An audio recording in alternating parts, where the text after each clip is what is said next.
Okay.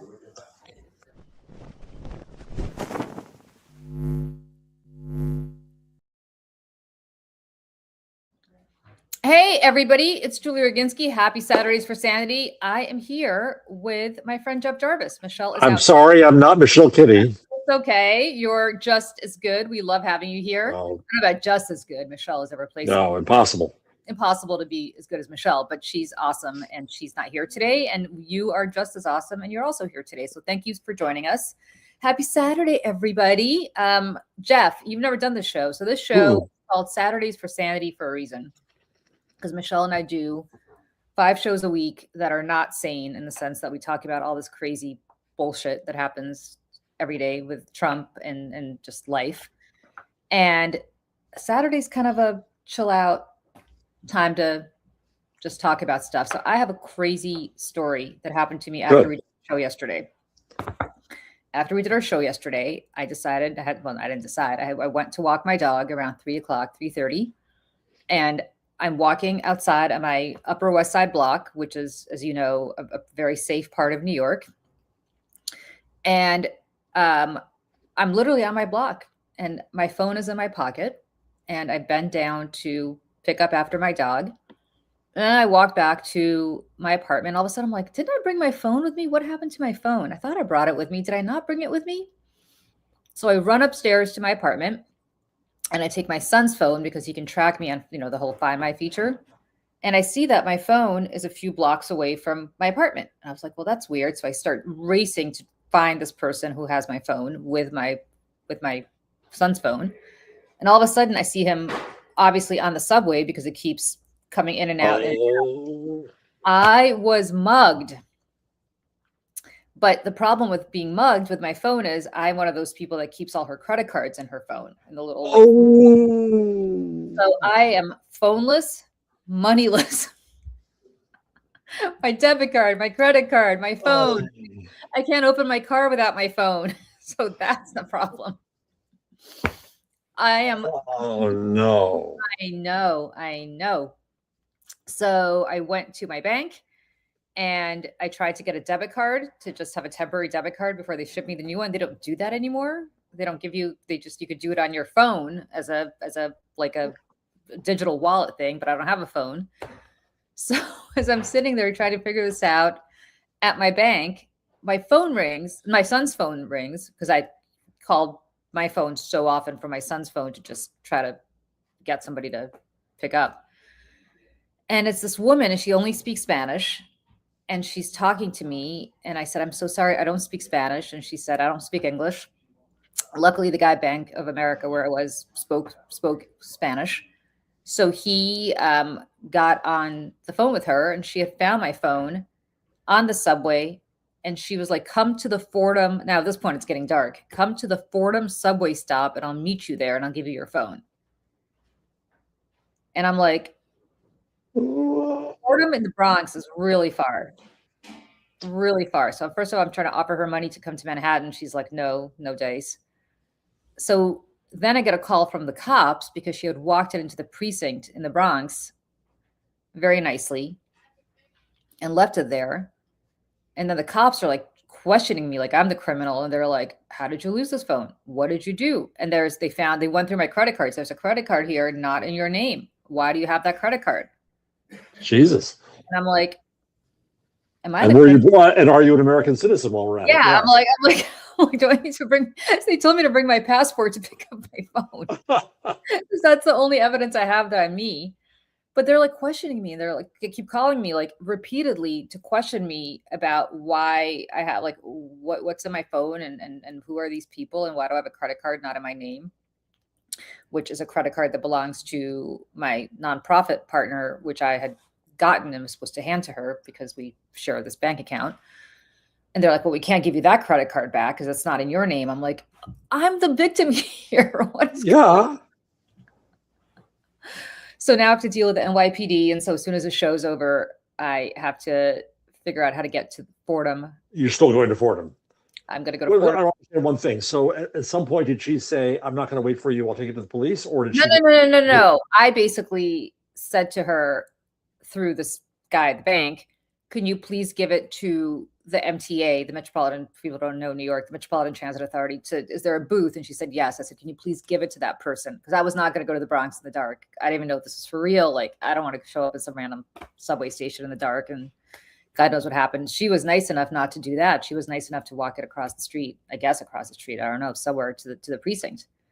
And she did not speak English. So I'm wondering, I mean, I don't know if she was here legally. I don't know if she was taking a risk for herself to even go to the police station, which is so incredibly nice of her to do. I mean, beyond generous. And if I find out, you know whether any of your cards were used? I've locked them immediately. So I think the problem is that I locked my phone and wiped my phone immediately. So my phone is not usable and my cards were locked immediately. So this guy, there's some cash in it. I'm sure the cash is gone, but you know, it is what it is. It doesn't matter. It's like, you know, the cards don't, I have to get all new cards anyway, but yeah, that was my adventure yesterday. Wow. So how does it work these days when you lock and wipe your phone? You can unwipe it, yes? I think so. I think so. I have to ask a 13-year-old in my household what to do. These are questions not directed at me. But you know, it's just a crazy, crazy, crazy story. And I'm phoneless, I'm cashless, I'm cardless. I'm feeling very. You don't exist, Julie. I don't exist. Oh, I have a passport. So if ICE wants to come for me, I do have a passport. But you weren't born here, so I'm not so sure about you. Much like Melania and Ivana, I was not born here. That's true. That's true. Yeah. Much like them, I have my anchor baby, right? So I know. So it's crazy. It's a very weird feeling not to have a phone. And it's actually very peaceful not to have a phone that you have to look at all the time. It's not a bad exercise. No, I don't buy that. Yeah.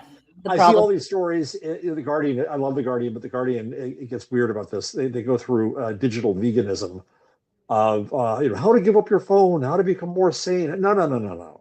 This is part of me now. It's okay. It's all right. I don't want to be more sane.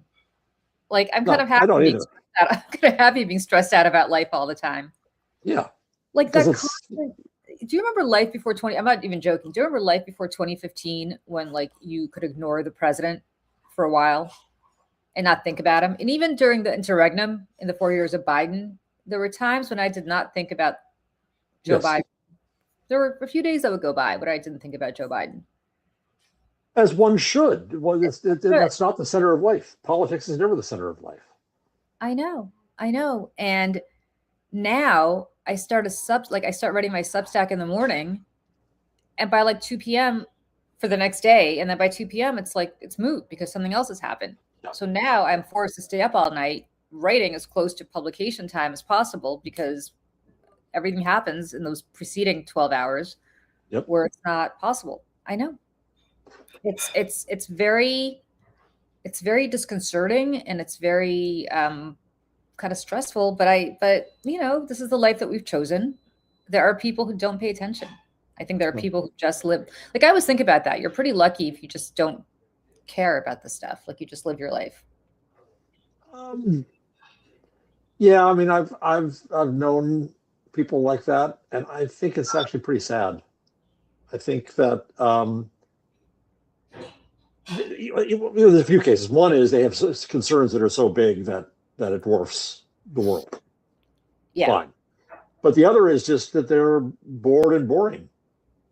That they're not related to the world. It does. I always bring everything back to media because that's what I do. Yeah. And Neil Postman and James Carey were both very eloquent on how the telegraph changed society. Right. That news became irrelevant. And I can't do anything about the storm 1,000 miles away. Why is it being reported to me? I can't do anything about the Kaiser. Why is that being reported to me? Because we can now, because we have the telegraph, because we can give you news from all over. We can give you this alleged human interest.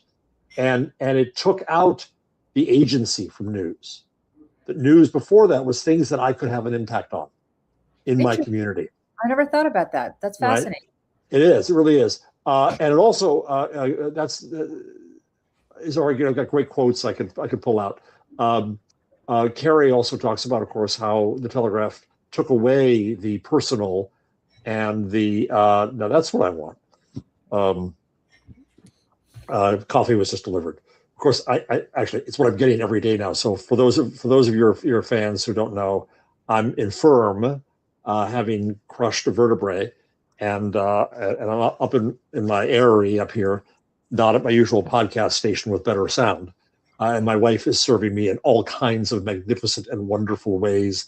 Everything that you can imagine, I would be lost without her. So yes, I get coffee and more constantly. Yeah, my wonderful husband just delivered some tea in a mug that I've never seen before, but which is kind of my dream here. So Carrie also talks about how it took away local language and expression. Right, America became homogenized at that point because the telegraph and the wire service wanted to make us all sound the same. Right. And so right, what was news when you were really in a community? It was a very different definition. It was the things that mattered to you locally. It was the gossip that mattered to you locally. It was the things you could have an impact on. And in a sense, news makes us powerless because it gives us so much that we can do nothing about. Yeah. Well, I'll tell you, it's fascinating because to me, the news is kind of like a ripple, right? Like, how does a tsunami in Japan affect us here? Well, eventually it makes its way over here and people might die, right? If it's a powerful enough tsunami. I was in Seattle last year and I get to my hotel room and I'm very tired. It's an all day. I had to be at a conference. It's an all day event. And I get in bed. It's like 11 o'clock after I had to go to dinner. Like, it was a whole situation. And, you know, when you're traveling all day and then you have to go straight into meetings and you have to go straight into a dinner, all you want to do is crawl into your hotel room and just go to bed. So it's 11 o'clock Pacific, which of course is 2 a.m. here, according to my body clock. And I turn on CNN, or I look at my phone, which I no longer can do today. And, and I see there's a tsunami headed for us. Oh, jeez. I'm like, you must be fucking kidding me. Literally, I'm in my hotel room. And because remember that tsunami that was, I think it was in August or July, I forgot when it was, sometime last summer, there's a big tsunami that was headed for Hawaii. And they're like, oh yeah, it might be coming to Seattle. I'm like, you know what, tsunami, just take me away. Like, I don't care. Just do it. But the point of what floor were you on? I think I was on a pretty high floor, and I was also kind of in a high. I wasn't right by the water, and it wasn't coming. Apparently, it never reached. No. It never actually did damage. But anyway, I think Seattle's protected. I think it's some town right next to Seattle that's more exposed. I don't know. Anyway, so the point is, of course, these things affect us, and the news is kind of like that, right? If a tsunami happens in Japan, it's newsworthy because it might happen here. If the Kaiser decides to give a blank check to the Serbs in 1914, eventually it affects us here. Eventually we go to war as well. And I think it's not just the telegraph, it's how the telegraph made everything worldwide, made everything international. Yes.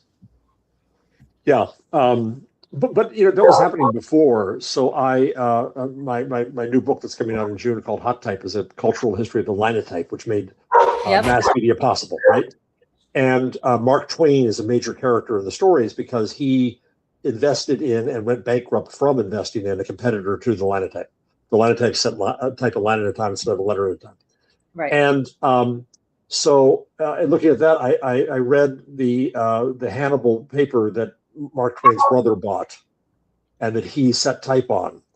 And it was a dreadful, dreary little blat filled with crap. And so it just all they could do is just fill space.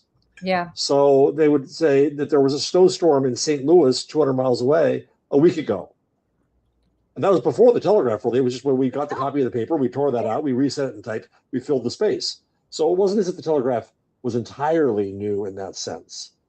But it's called the linotype, Jeff. The linotype. The linotype. Linotype. So before this, from Gutenberg through the late 1800s, type was set one letter at a time. All type in every language around the world had to be set one letter at a time. Wow. And that was obviously slow and laborious and difficult. And not only did you have to set it, you had to space out the lines, justify them. Right. And it was a specialized task, which Mark Twain learned to do as a child. I didn't know that. And Okay. he wanted out of school, and his mother finally let him become a printer's devil. And this was, sorry, this was in the early 19th century. When was this?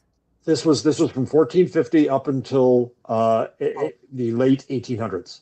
Oh, okay. All that time, it hadn't changed. Okay. Printing was slow. The maximum, I mentioned this on our other show, Yeah. the maximum circulation of a daily newspaper was about 4,000, because that's as often as you could pull the press. Okay. Human muscle, right? And as slow as you could set the type. Newspapers were 4 pages because that's all you could set the type for, and so on and so on, right? So then comes a process called stereotyping, which lets you copy pages, and that changes things. And then comes the steam-powered press, which obviously speeds things up immensely in the rotary press. Right. And so media were ready to explode, but they were held back by the typesetter, setting one letter at a time. So the telegraph news would come in, and you couldn't keep up with it. There was only so much type you could set because you had 100 typesetters in a composing room working at these cases, setting type one letter at a time. So the Linotype comes along, and it's an ingenious machine that set type instead a line at a time from a keyboard. And that changed things immensely. That's what opened the door to mass media. So that's what the book's about. Interesting. But thank you for that plug. Hot Type out in June. Pre-orders available now. Wait. Well, I don't know if I know how to do this. I'll put this as a. All right. You can pre-order it on Amazon now? If you go, yes, you can. You can go to jeffjarvis.com. Okay. And there you will see the lovely cover that they designed at Bloomsbury. I would love to create a banner here, but I don't know how. So we're going to have to wait. Yeah, we need Michelle for everything. Yes. Michelle for everything. We are so anyway, so media were not the media we know now were not the media that existed 150 years ago at all. It's not a forever thing, and they're being reinvented now in ways that we can't yet imagine. But the idea that we've got to hold on to things and fix them is wrong. We can reinvent them. Well, and now, of course, I don't read the New York Times physically anymore. I know a lot of people do, but do you? Physically, no. Haven't in years. Yeah. Have not in years. The weird thing for me, Michelle, is that I started a magazine, Entertainment Weekly. I loved magazines. I worked for Condé Nast. I used to go to Hudson News, and they'd double bag me, and I would come back with piles of magazines, and I would fondle them like a pirate's booty, right? just amazed at the look and the feel and the voice and all that. I haven't bought a magazine in years. Years. Oh. In fact, try to find in Manhattan. If you go around, the newsstands that were built in Manhattan, for those of you who aren't there, are ridiculous because they are newsstands, but they are not built to display news. The newspapers are on a shelf hidden, so you don't see the headlines. You don't see the tabloid. The magazines used to be up in the back, but now all they sell is water and vaping stuff and things. I know. The only place you could really get it is like Barnes & Noble. If you want to go to Barnes & Noble and sit and look, and those are few and far between too. Did you work with Anna Wintour when you were at Condé Nast? I've met her a couple of times, but she was way apart from me. Was she everything that everybody says she is? I've never met her, actually. Yeah. She's absolutely a forbidding presence. Brilliant as a magazine person, absolutely, no question about that. And the stories are all true. She had, my favorite is that she had the most uncomfortable possible chairs across from her desk so that she wouldn't stay long. So I was there when we started Condé Net, which is the online division. Brilliant people named Rochelle Udell and Joan Feeney started Epicurious and Style.com and other things. And we had to get the approval of Anna to be able to do what we did. And she gave it. And she was forward looking enough to figure all that out. So yeah, Condé is a weird place. It's you go into the elevator and you're walking a fashion gauntlet.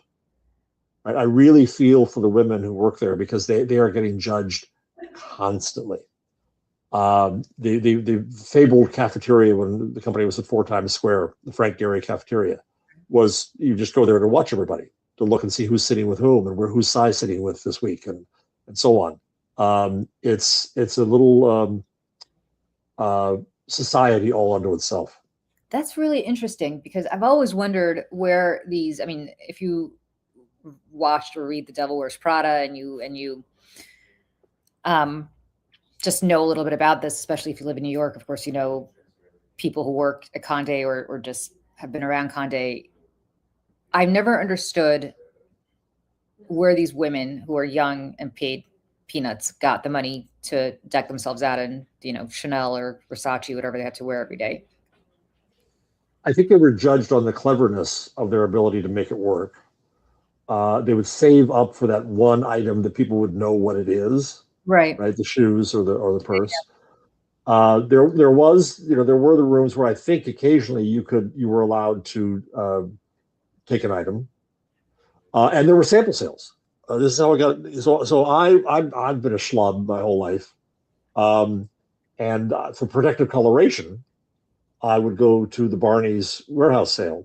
Yeah, everybody used to remember how great those were. Those were They were fantastic. great, and Yep. I'd get a Versace suit, and at a decent price, and that was my uniform to go into Conde. But the sample sales were amazing. There were a lot of tricks about how people did it. Yeah, you were paid absolute crap. You were abused.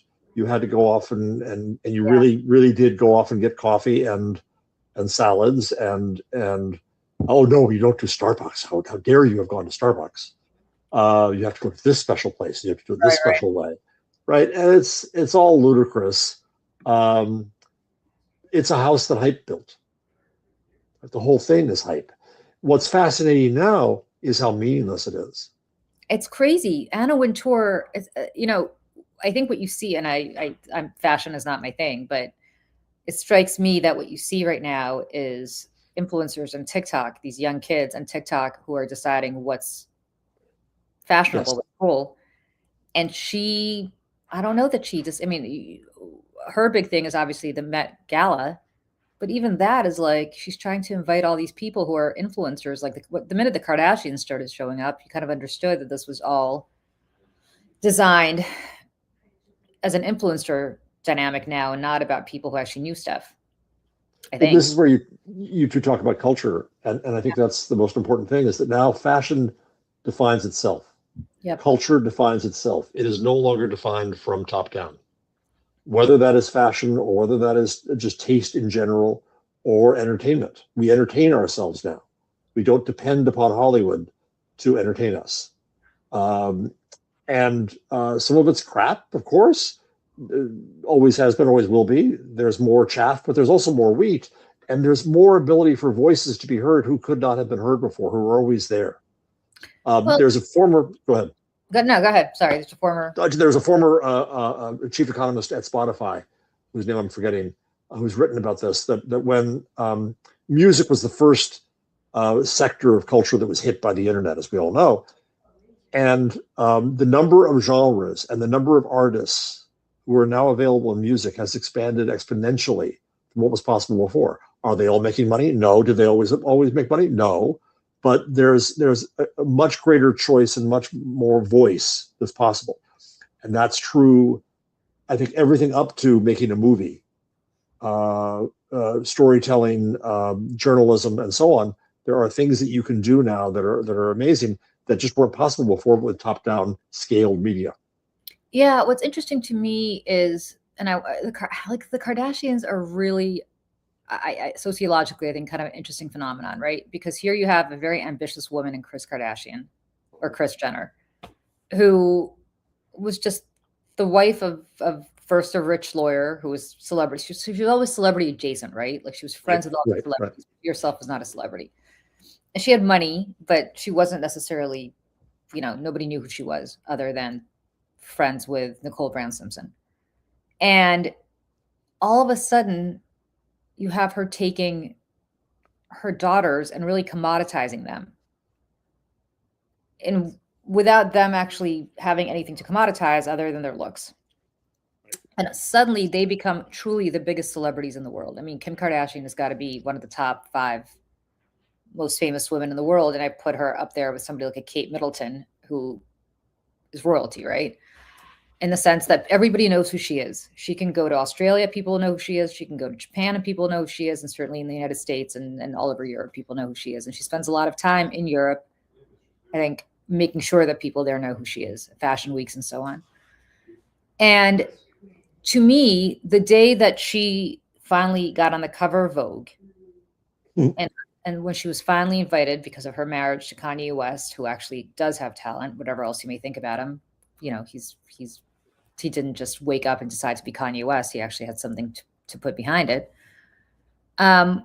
Is the day that I think Anna Wintour kind of, I don't know if gave up is the word, but ceded her authority to a very different model of who is a tastemaker now, right? Suddenly, Kim Kardashian's plastic surgery was very in vogue. People wanted her butt, people wanted her face, people wanted her nose, whatever, her breasts, whatever else, you know, she's purchased for herself.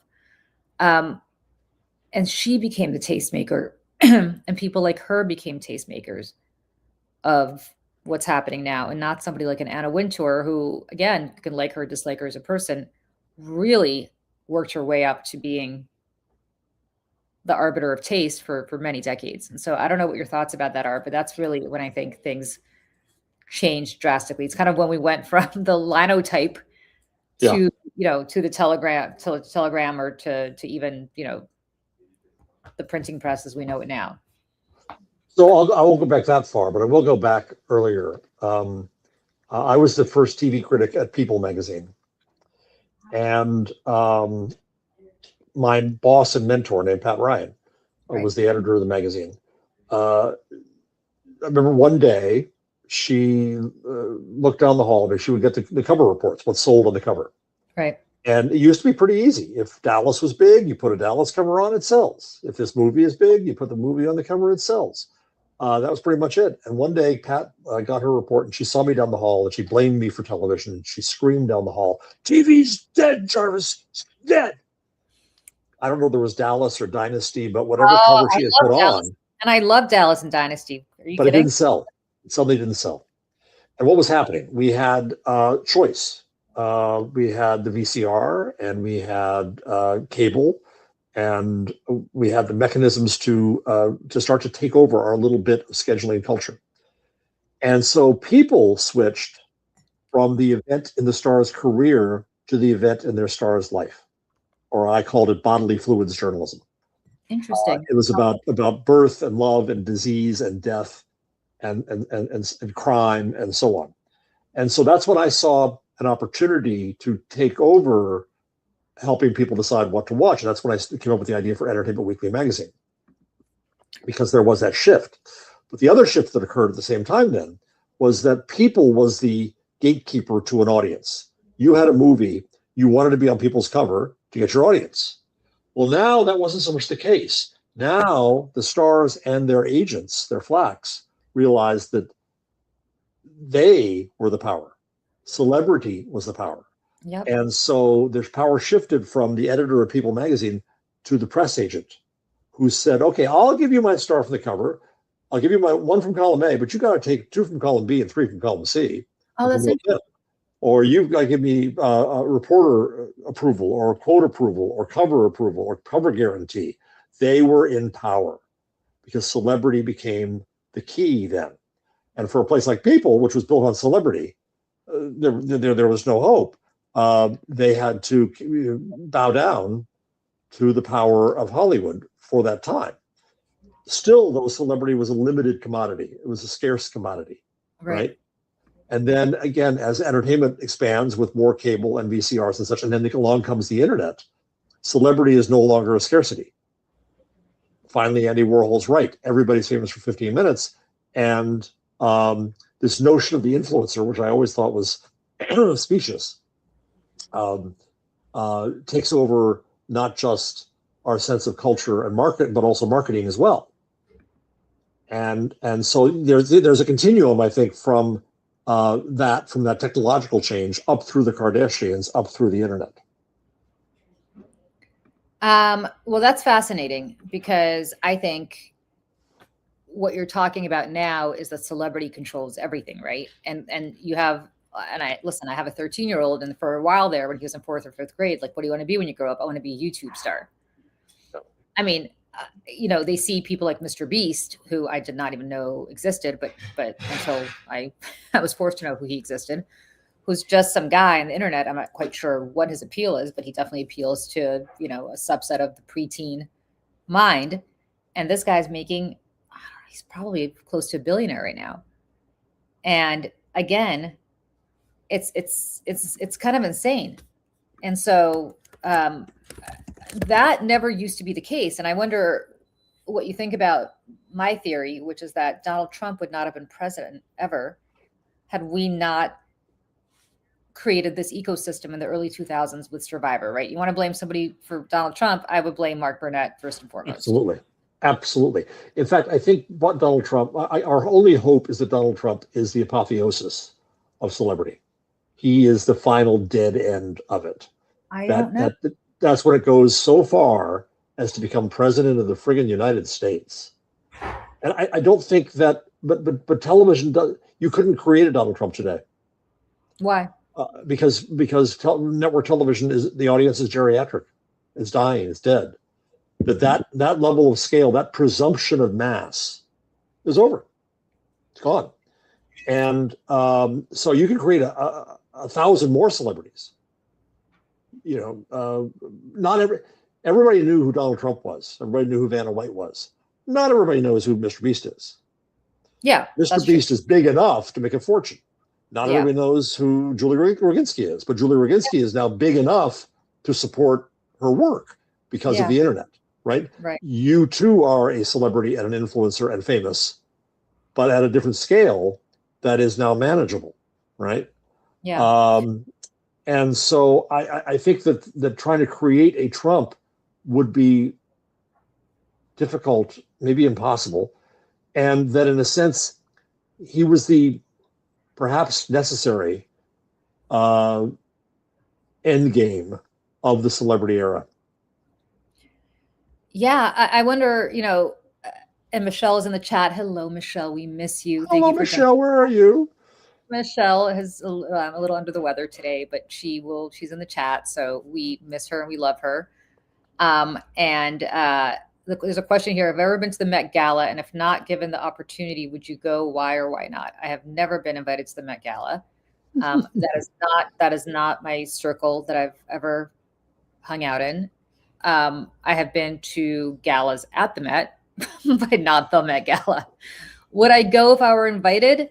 I guess for the opportunity, right? Just to say that I've gone. I probably would have to mortgage my house to be able to afford something creative to wear, but and find somebody to hook me up with it, because that's just not I'm wearing a J. Crew sweater right now. So just to show you what I think about all this stuff. I guess I go. Would you go, Jeff, if somebody invited you? I would find it torture. I would find it torture. I think I'd go and then I'd leave. I don't think I'd stay for the whole thing. I might do the red carpet and then go. I mean, I'm necessarily social. I have to be social because of what I do. Yeah. My wife doesn't like all that. I think she would find it to be absolute torture to go. And once there, trying to keep up the conversations with people in that atmosphere. And the other problem is I'm not great at faces and names. Me neither. Really and bad. So I wouldn't know who I'm talking to. And that person is famous. You could be meeting somebody who everybody says, oh my God, you're talking to so-and-so. I wouldn't know. And I'd embarrass myself. I will say this. I have done a red carpet a few times. So the craziest red carpet I ever did was out in Hollywood, out in LA. And just to put in context, and I have to be careful about what I say here because I do have an NDA. So I think people in the chat know I was one of the women who sued Roger Ailes at Fox News for sexual harassment. There was a movie made about us called Bombshell that starred Charlize Theron, and Nicole Kidman played my friend Gretchen Carlson, and so on. I think John Lithgow played Roger Ailes. And so I'm just putting this in context as to how I ended up in this red carpet, which is a really weird story. There's a woman named Anna O'Reilly who played me. I had never spoken to her. I could not speak to her because of my NDA. I could never. It's very strange to have somebody play you, although I was a fairly minor character in this movie, and not even have the opportunity to talk to them Well, about. that is weird. I didn't realize that angle to it. It's also a little weird to be played by a tall Irish redhead, but that's a whole different story. Nobody asked me about casting. She was lovely as Julie Roginski. Not particularly accurate, but that's not her fault. So what's weird about that movie is I can't tell you whether that movie was accurate or not because I have an NDA. Wow. I can't really comment on any of that. So, and I can't comment on the way I was portrayed in that movie and tell you whether that was accurate or not, or whether anything that took place with my character, with the Julie Roginski character in that movie, had anything to do with the real Julie Roginski. Like, very, very strange. But what happened was, by sheer coincidence, and I mean really sheer coincidence, Gretchen Carlson, who was obviously a major character in this movie and was played by Nicole Kidman, and I launched our nonprofit Lift Our Voices, which we still have, in December of 2019, on the very same day, on the very same weekend that movie premiered, by complete sheer coincidence. And we had the opportunity to effectively launch it at the Hollywood Reporter Women in Entertainment Breakfast, which is a big, which you would know, right? Mm-hmm. It's a very kind of star-studded celebrity breakfast that the industry in Hollywood does. This is so outside my wheelhouse. Like Hollywood and I just don't care, don't know, not my, I'm a politics, just don't care, right? I like to read gossip, as much as the next person, but it's not something I really necessarily ever wanted to be in. So we go out to LA to go to this breakfast. And all these stylists are hooking up all these women with what they're wearing. I'm like, I don't know. I went to Saks and bought something completely, as it turns out, not appropriate for what I was there for, but it doesn't matter. And there's a red carpet before this event. And let me actually back up. As I'm flying to LA, and they got me a ticket out to LA, I was like, if you want me to come, you got to pay for my trip. They got me a ticket in economy. The shame, the horror. I guess the Hollywood Reporter is not doing so well. I'm sitting in economy, but the reason I'm saying this is I'm sitting in the middle seat in economy, and next to me is this very heavy guy. And so I'm sitting like this, like the entire 5-6 hour flight, I'm sitting like this. And somebody had given me an advance copy of Bombshell to watch, which nobody was supposed to have, and I was not supposed to have, but I got my hands on it. And this is the first time I'm watching this movie, which that night was going to premiere in LA, and they wanted us to do the red carpet. And we said, we're not doing the red carpet for Bombshell because we had nothing to do with this movie. We don't know how we're portrayed. We don't know anything, like not doing it, not participating in this movie. We can't, first of all, and second, like we're not going to give our stamp of approval to a movie that we have not seen or have anything to do with. So I'm watching this movie, and the internet's going in and out. I'm on this flight sitting like this in the middle row, and I see my character come on screen. And the first thing that my character does in this movie is she's in a bra and underwear, hopping on one leg with her breasts jiggling up and down, trying to get into what I think is a pair of full body Spanx to fit into a size 0 dress so that she can impress Roger. So because that's what Roger Ailes demands. And this is me literally watching this on the plane. I'm like, I mean, think about the surreal nature of seeing a character who is supposed to be you completely, trying to fit into Spanx. And I have an NDA, so I can't say much, but I will say this. I was notorious at Fox News for refusing to wear Spanx. To me, and I would say no. And I have about 20 pairs of Spanx that Fox would give me that is still in my drawer, never used. If anybody wants some Spanx, I'm happy to give them to you, completely brand new, because I hate Spanx. I hate them. I can't, that's not violating my NDA to say that Julie Roginski, the real Julie Roginski, would never, ever, ever try to fit into full body Spanx, because first of all, the real Julie Roginski is a little on the thin side, so doesn't need them.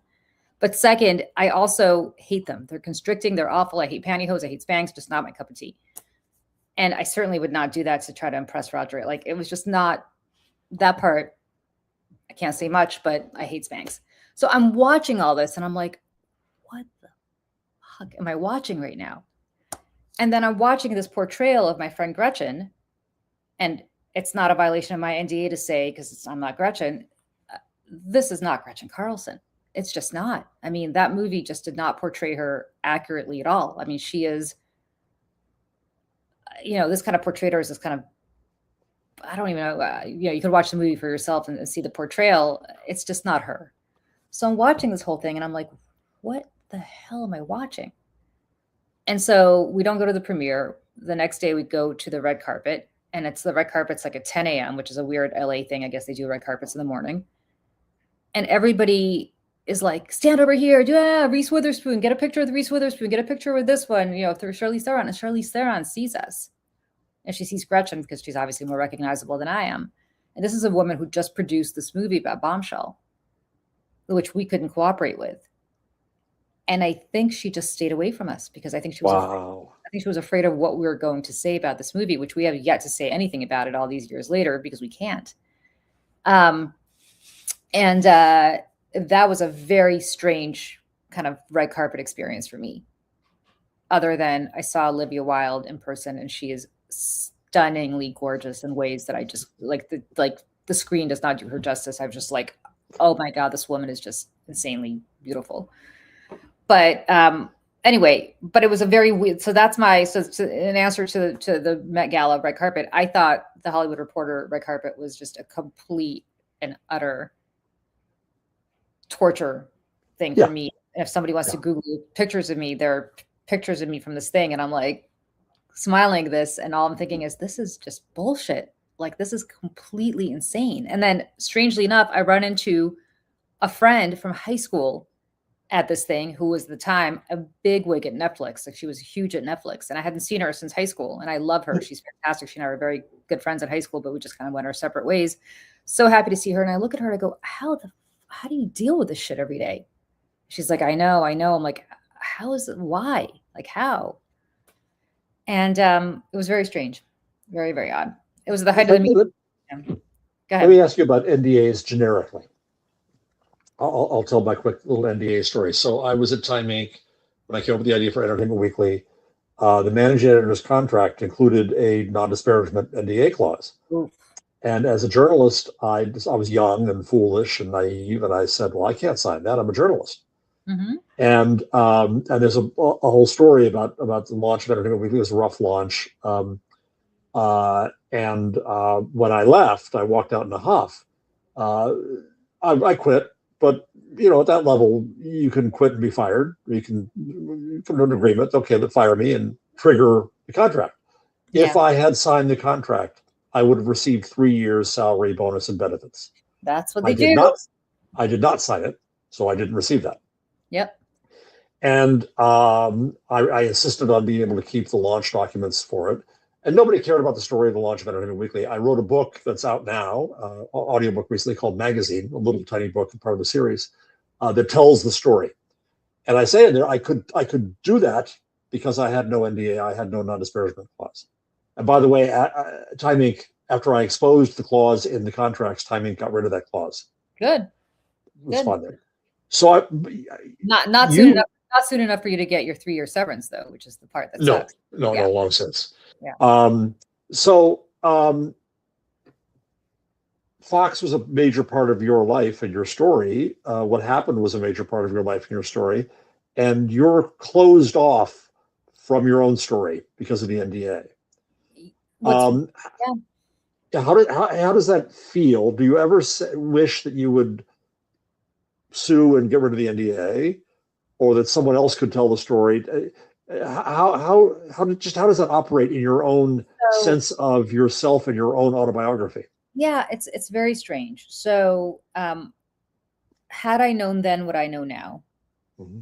I would never have signed that NDA, and I don't care about the money.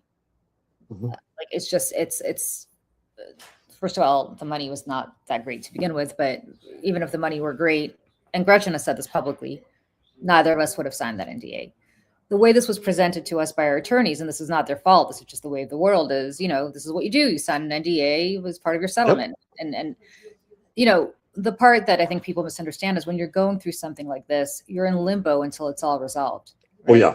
You can't do anything. You can't do anything. You're completely, you think about it 24/7, Fox is not thinking about it 24/7, but this is your entire life, right? This is all you think about. Wake up 3 a.m, ruminating about what went wrong and how did you end up in this situation and what the hell's going on and so on.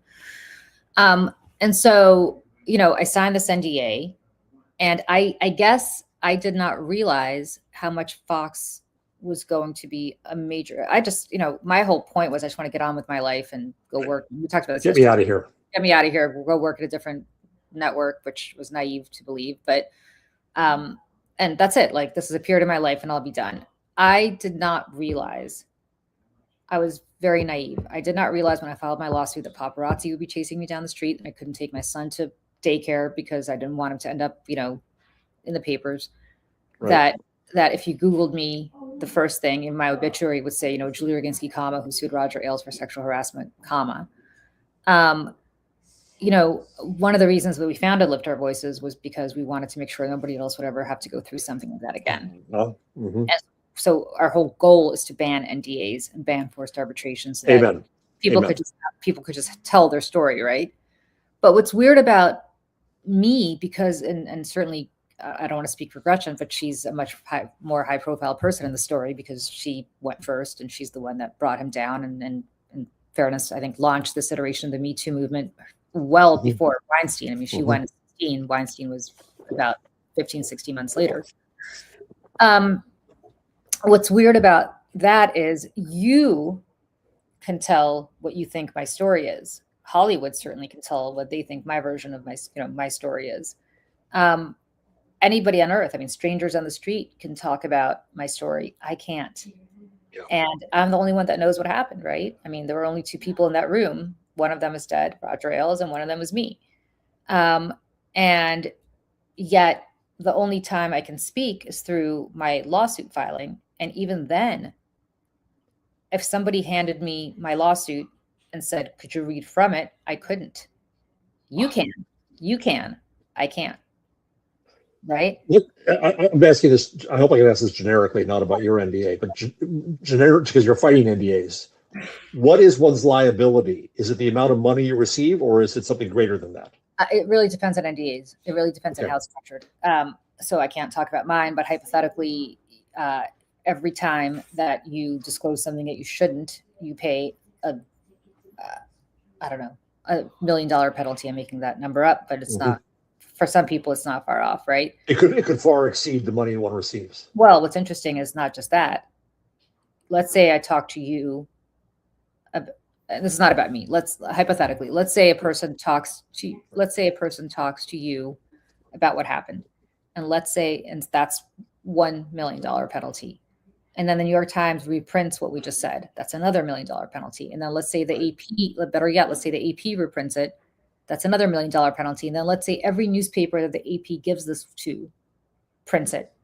Add all of that up. Pretty soon, you're not just bankrupt, you're in debtor's jail, basically. So, I mean, some of them are like that. Some of them are not. Some of them have a sunset clause and, you can't talk about it for 2 years, but then after that, you can, there's no financial penalty. It really depends. But if you look at, for instance, what Trump did with NDAs, he was just brutal in his campaigns as to what he did with NDAs. They were the most overly broad NDAs ever. The only person that ever competed with those overly broad NDAs is your former governor, Phil Murphy. Those are the two people that held women to NDAs about what happened on their campaigns that were so awful that they far, So I just want to be clear. Say hello to my son. I just want to be clear. Say hello to my son again. He's laughing. That this is a bipartisan problem, and it's not just Roger Ailes or Donald Trump who's conservative. It's also people like Phil Murphy, your former governor, who's a self-professed liberal, though he is not. So there you go. Wow. So different topic, because I'm eau de combat and up in my little area here while I try to recover. And sleep is difficult because of pain management. Yeah. I'm trying to have a TV strategy here. Oh, okay. Things that I want to watch that I never watched because I got time, and things that I can go to sleep to because I don't care how they end. On the former, I never watched Mad Men. Oh, Never saw Mad oh, Men. Jeff. So I'm up to season 3 now. That's Oh, how in Mad such, Men. such a good show. And but speaking of relationships with women and the culture and everything, it's just. I mean, I'm old enough that I was born in 1954. Um, I was raised in the 60s. That was my era as a child. I saw that in the culture. I saw that around me. I hope I didn't see that from my father, but my lord, and I know it's amplified for the sake of the story, but my lord, the relationship with women is It's such a good show. That show to me is like reading a book. It unfolds slowly like a book. It's not a TV mhm. show. It's basically a book on screen to me. And John Hamm is brilliant. I mean, Yeah, just brilliant in that movie, in that show, and just astonishingly good. I mean, that show to me is up there with The Sopranos in terms of just incredible television. yeah. I have to admit it. When I watched the very first episode when it came out, and I was no longer a TV critic, I shrugged. I thought it was a little obvious. I didn't, so I never got into it. I What never what, watched it. what show? You never Mad got? Men. Oh, Mad Mad Men. Men. Yeah, But yeah. it's good. I watched one episode and I said, I know it's slow to unwrap. It's slow to yeah. unwind, but then when it unwinds, it's so good. And So go ahead. idea the recommendations from the chat here. So I'm grabbing onto the pit as soon as every episode is out. I think it's pretty amazing. Have you watched the pit? No, but I don't like. I never liked ER. I don't like medical shows. I generally don't either, but I think it is different and it's really, really good. Okay. And so I'm same thing. I watched the first episode. I said, but now I watch it. In fact, when I was in the hospital for a week, I made my little game asking the people I dealt with, are you asked all the time whether you watch the pit? And what did they Some say? watched, some watched the pit, some didn't because it was too close to home. Yeah. One nurse said she'd worked ER rooms in Newark, and she was now working in a different clinic. And she said it's an unhealthy relationship for me. It'll make her go back to working in ER rooms. It's addictive in it, which is fascinating. So I'm watching that. People are telling me to watch Industry. I haven't gotten into it yet. Do you have any recommendations? Have you watched The Diplomat? Yeah, I love it. Okay. Love it. Yes. Love it too. Carrie Russell's fantastic. Oh, she's amazing. He's amazing, and the guy who plays her husband, who's British, whose name I can't remember, is also amazing. Yes. We are doing a rewatch of The Americans. Have you ever watched The Americans? Really good. Okay, so we're going to do a rewatch of that if you want to join here at Mayday. One of these days, Michelle and I vowed that once we were done with this NJ11 race, this Malinowski race, that I would hunker down, and that's what we're going to do. We're going to do a rewatch of The Americans. If you want to join, everybody in the chat is laughing at me because we've been swearing to do this for 6 months, but we really are going to. We are going to do this now. I'm trying to think what other. I'm sure you watched all the Game of Thrones, right? No, actually, I didn't. I'm not kind of a fantasy guy. No, I'm not a fantasy girl either. It's not about fantasy. I'm not a fantasy person either. I'm not a sci-fi person. I'm not into Dungeons and Dragons. I'm not like that at all. Game of Thrones is really good. And if you know your history, he based it very loosely on the War of the Roses, the British War of the Roses, and it's fantastic. So yeah, maybe I could start that one up. But yeah, again, give it a See, shot. having been a TV critic, I used to watch a hell of a lot of TV. Okay. And I was a TV critic in the days of the miniseries. My worst torture was having to watch, and I had an ethical rule that I would not fast forward a show I was reviewing, which was about as stupid as not signing the managing editor's contract and getting a 3 years salary. And the worst was the miniseries AD, 14 hours of complete torture to write a review that long. But I watched everything. So at some point when I stopped being a TV critic, I thought, well, I'll always watch TV. I'll always like TV. And TV's changed so much. I couldn't be a TV critic today. There's no singular television. There are just these little blips of some things that are better than others. Well, I will say this.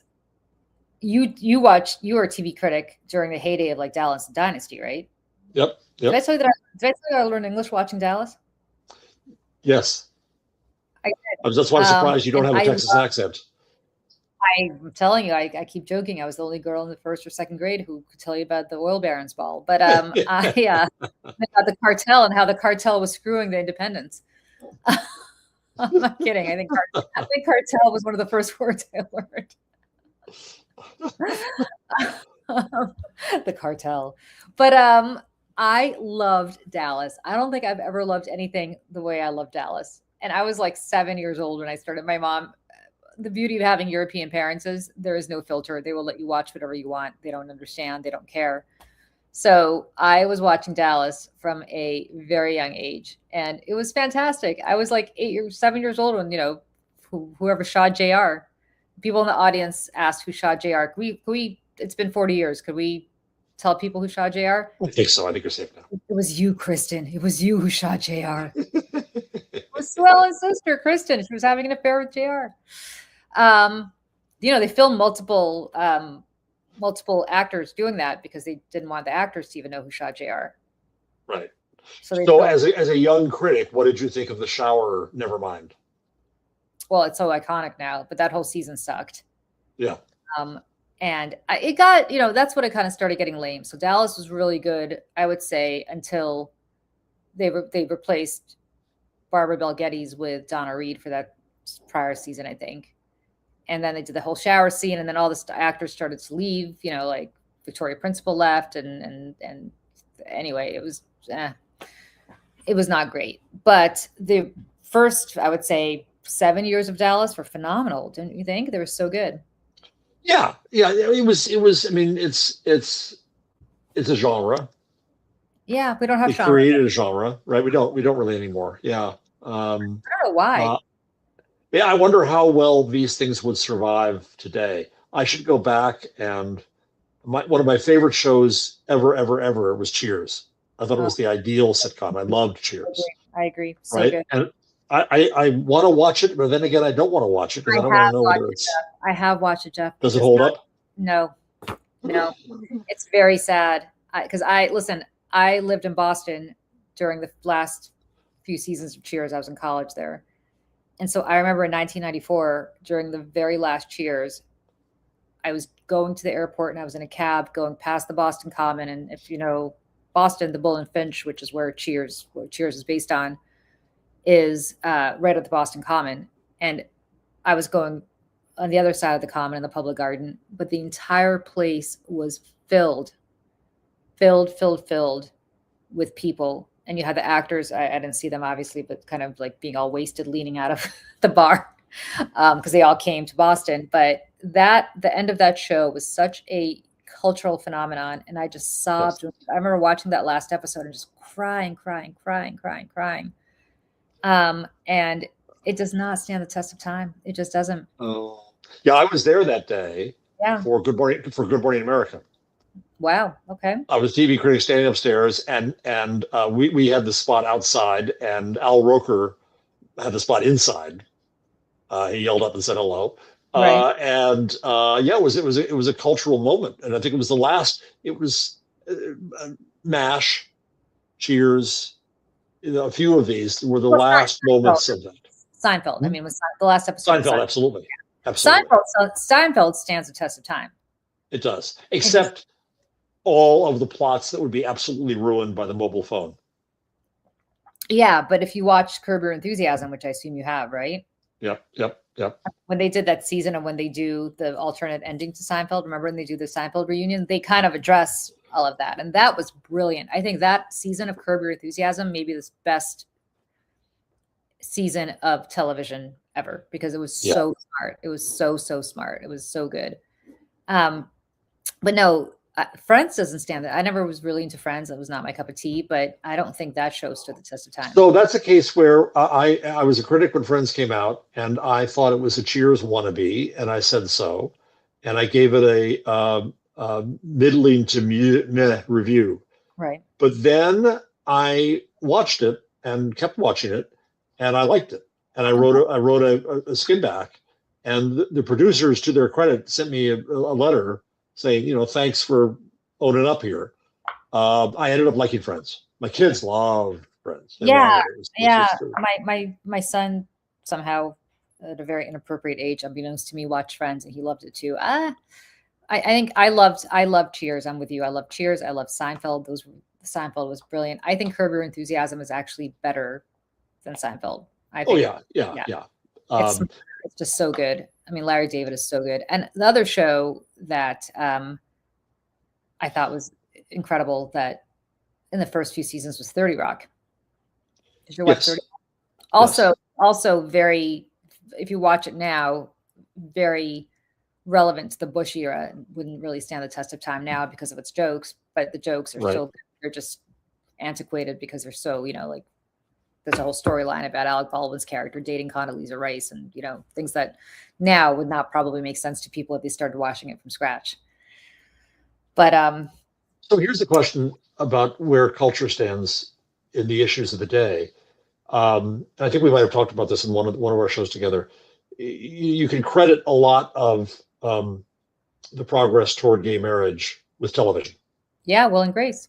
with Will and Grace and other characters as well, that people realized that they knew gay people Yeah. and having been forced into the closet, had the courage to come out of the closet. Obviously, All in the Family and race and bigotry. Television had a big role in the culture, in changing culture then. Um, it's just not the case anymore. As we talked about on the show Friday, the Golden Globes had no mention of the current crises in this country. The Grammys did. UFC had the crowd screaming to fuck ICE. Yeah. But Hollywood is not taking a role that I can see at all in progressing our norms. Quite the contrary, they're chickening out. Well, look who owns stuff now, right? So let's look at the example of Brett Ratner. Brett Ratner had a development deal with Warner Brothers. Then in 2017, the Me Too movement happened. All of these women came forward and alleged awful things that he did about them. He was basically expelled from Hollywood, completely kicked to the curb. He ends up emigrating to Israel and becoming close to Netanyahu, who speaks to Trump about him. Trump not only taps him on the shoulder to direct the Melania doc, but also calls Larry Ellison over at Paramount and says, I want Rush Hour 4 made. And he was this director for all the Rush Hour movies. And he instructed Larry Ellison, allegedly, to start Rush Hour 4 so Brett Ratner could have a comeback in Hollywood. Hollywood right now is controlled by people who own their allegiance to Trump, right? Amazon Studios just paid $40 million more. I mean, $40 million just for the rights to Melania's. 35 for promotion. Yeah, 30. So we're talking about over 70 million. They now own MGM. So Hollywood is owned by people whose priority is to curry favor with Donald Trump, right? Whether it's the Ellisons or it's Bezos or whoever else. Netflix is still hanging on, but who knows for how long. So I get why Hollywood is terrified to cross this guy. And therefore, I get why Hollywood is afraid to make shows that are going to poke him in the eye. I mean, my God, if we had a show right now that was really popular about an undocumented family, like Roseanne was, about working class white people. Yep.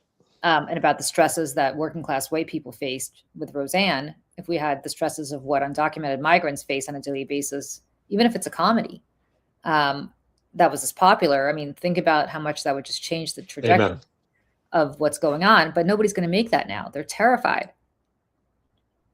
They're terrified. And they're terrified because the money is controlled by people who are bending the knee to Trump every single day. And that brings me back to what we always talk about, which is how culture, it used to be that politics is downstream of culture. And now it seems that culture is downstream of politics.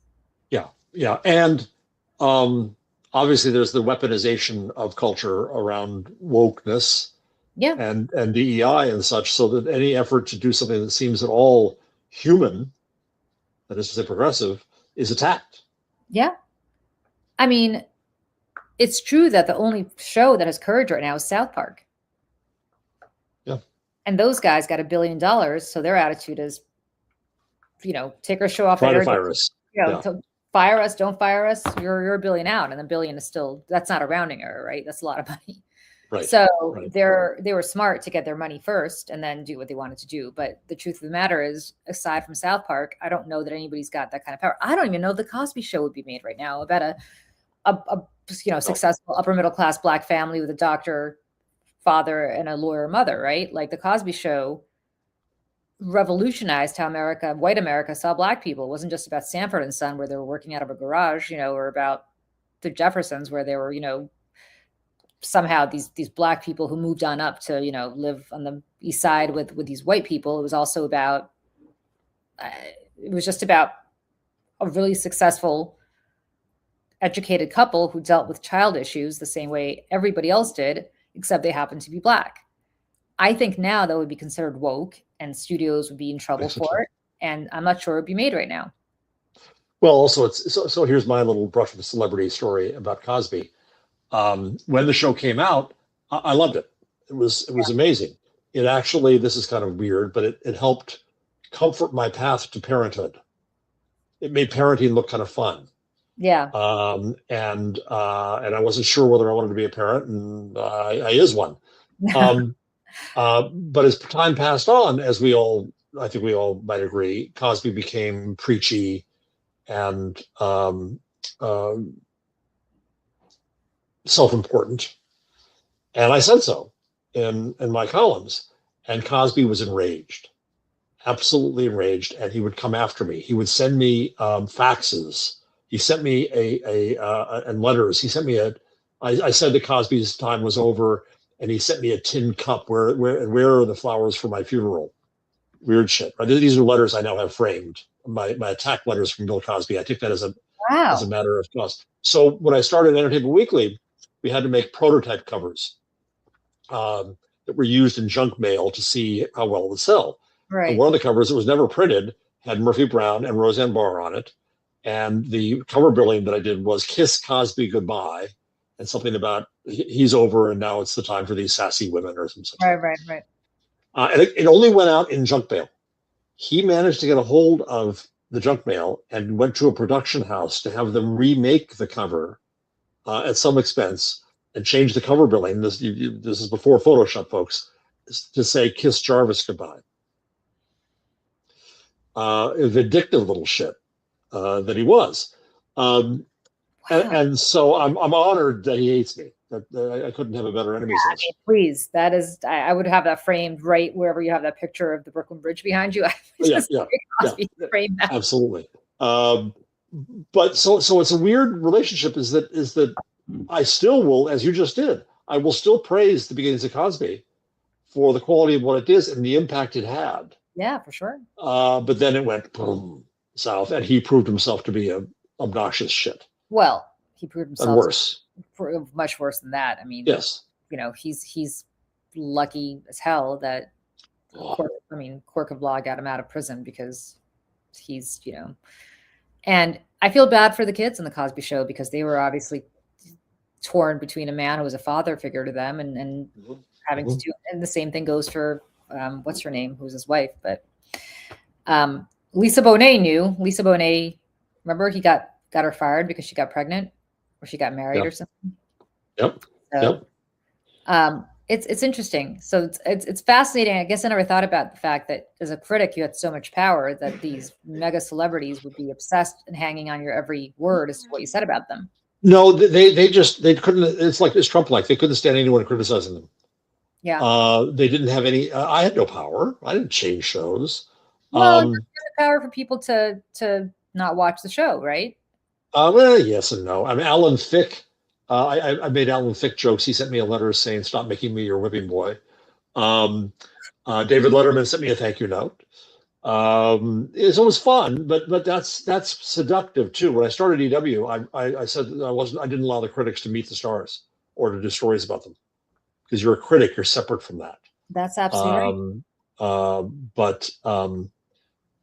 Yeah, it was interesting. Now, the other my other great, since I'm being very egotistical right now, and I'll do one more celebrity moment. I love Murphy Brown. Murphy Brown was a great show. Great show. But they decided to use me in one episode where the network vice president said they used my name and said that Jeff Jarvis, he's a bottomless pit of hate. So somewhere on tape is that moment of me being a bottomless pit of hate, which I also treasure. You got to find it. Yeah, I do. You got to find it. That's great. That could just be your Kyra underneath everything. Yeah. You do. On your gravestone, right? Here lies Jeff Jarvis, a bottomless pit of hate. Finally in the pit. Yes. In the pit. So are you watching are you going to watch the Winter Olympics? I did not even know they were on yesterday. So I'm so happy to I always talk about him, but my little cousin from France is here, and he came last night, and we were having dinner, and all of a sudden the Olympics came up. I was like, did that start today? So I guess we could watch it. The Super Bowl's tomorrow. I know I'm going to be forced to watch that. Are you a football guy? No, I'm not until the very end of the season. Generally, the line is I watch the Super Bowl for the commercials. Yeah. Though I just started there. I think the Journal put up all the commercials, and they weren't very good. I've watched about a dozen of them. Did you see Robert Kraft's anti-Semitism commercial? No. So he's running a commercial for his anti-Semitism thing that I think the intent behind it is good, but it like completely is divorced from how anti-Semitism is portrayed right now. And it's interesting. Watch for it and let me know what you think next week, because I'm actually curious to hear. I'm not going to tell you more about it. Just watch it and tell me about it. I think it's a interesting discussion to have after you watch it. Well, which extends on our conversation yesterday about NJ11 and AIPAC. Yep. There's a great book to be done about the shift in attitudes toward Israel and around anti-Semitism and what's real anti-Semitism and what's used as anti-Semitism. And the topic is Lord, it's rich. Yeah. Yeah. I mean, I don't know. I watch it for the commercials, but now I've kind of gotten into football a little bit, and I don't know who to root for because I love Massachusetts. I went to college there. I had a house in the Berkshires for a very long time. It is my happy place, not Boston so much, but the Berkshires. Like love Massachusetts. Julie, even I know this. If you have any ties to New Jersey, you have to hate the Pats. Well, I'm required. No, because that's the Jets. But I'm a Giants. Well, I'm not anything. But it's still Jersey. I don't care. It's still you're supposed to hate the Pats. I know. But I also don't like Bob Kraft because I think he's a big Trump supporter. There's that. So I think you got to root for Seattle, right? I think so too. Yeah. I like these where I don't have to know anything at all, other than politics. To know who to hate. Right, to choose who to hate. Yeah, and to root for. Yeah, I think Kraft. I can't do it. I can't do it. It's got to be. And I don't like Tom Brady, even though I know he's not with the Pats anymore. But you got to root for Seattle. Although I think my son's rooting for the Pats, so we'll see. But Robert Kraft, with his little weird prostitution scandal and then his whole Trump sucking up thing, and don't like it. Right. No. But I'm happy to hear the commercials are good. Are there any celebrity commercials? Clooney, who's everywhere. I can't remember what else I want. They're just the Bud Light has a very good one of an entire, not to do a spoiler here, but an entire wedding party chasing down a hill to get an errant keg of Bud Light. It's a very good. No Bud Light. But yeah. There's no Clydesdales this year for Bud Light? Not in that commercial. I'll see if there's some others. I didn't watch them all. I'm going to sit down and watch them all because I'm sitting up here bored and I'll watch commercials now. But yeah, I didn't see anyone that said, "Oh, that's brilliant. That's great. I gotta see that." Yeah. No. Well, we've been at this for an hour and 15, and I'm so grateful to you for jumping in. I'm so grateful to be part of the family. Thank you. Of course, you are standing invite any Saturday. It was wonderful hearing about I love the Cosby story. Love. I love the bottomless pit of hate, which is now what you're going to be known as here. Yes. Going to be your introduction. I hope that Michelle, I hope you're out there. I hope you're feeling better and that your construction isn't driving you crazy. Poor Michelle's had a rough couple. Michelle and I both have had a rough 24 hours. Her with her construction and her not feeling well, and me with. So, are you headed to Fordham and the police station? I am headed to the precinct in the Bronx to go get my phone. Pray for me. I don't know that where it is, but I will find it, and hopefully my phone is intact, and I will have it Good back. luck. Thank you. And all the credit cards are already. Yeah, I mean solved. it doesn't matter. I mean, to be honest, I like, God bless. I don't know. They can. I'll be credit cardless for a few days until the new ones arrive, which sucks, but it is what it Yeah. is. And other than that, I think we're in good shape. So have a great rest of the weekend. Feel better. Have a good time at the Super Bowl, everybody. Whatever you watch, whoever you root for. And if you like curling, enjoy it. Is that what's happening at the Olympics right now? It was this morning. Yeah, I cannot figure it out to save my soul. Oh, I know that Michelle was very excited about watching the figure skaters. She's very into skating.